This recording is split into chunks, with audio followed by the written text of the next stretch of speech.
Let's talk a little bit because, like, funny enough about them comments that were made when you left Sale about the style of play, loads of kicking. It's not that interesting to watch because I've been a forward and you're a back who likes to run with the ball. But I mean, when you're watching that, are you thinking this is shit?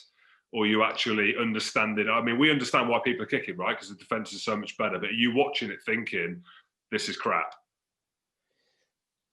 The defenses are so much better, but I just, especially like I've played on the weekend there against Gloucester away. Mate, you turn up, right? It's freezing. It's wet. The pitch is wrecked. You're running uphill. What are your other options? I don't want the ball. Like, what am I going to be able to do with it? Everyone's the same speed, and there's a good chance you're going to drop it. I'm like, I don't want it. Kick it. Put the pressure back on them. Let them play with it.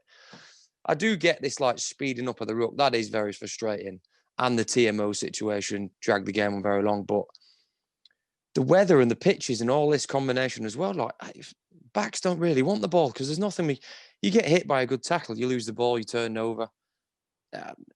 There's nothing to really be gained by keeping hold of the ball. And that's not a straightforward thing to change. But I was happy to see Luke Pearce doing the 5-second countdown. I can't say I wasn't happy about that. I was as well, to be honest with you. And they seem to have brought it in this weekend. So you say you don't know what they could change. Is there anything that you think actually the game's got to evolve? Right, we saw Fiji, Georgia, very different game, I suppose, to the England, France, or whatever games we've seen where there was a lot of kicking, England, Wales. Is there anything else that you think you'd bring in? Yeah, it's such a shame what happened with Fiji. We want to see them play. We love to see them play because they are so out the box. Like every team has, to a point, struggled against Georgia, but Fiji just turn up and blow them away because of the type of players that they have, and what they have to offer is so different. That's why we wanted to see them play in this tournament. So it's hard to compare anything against them just because they are so good and so different.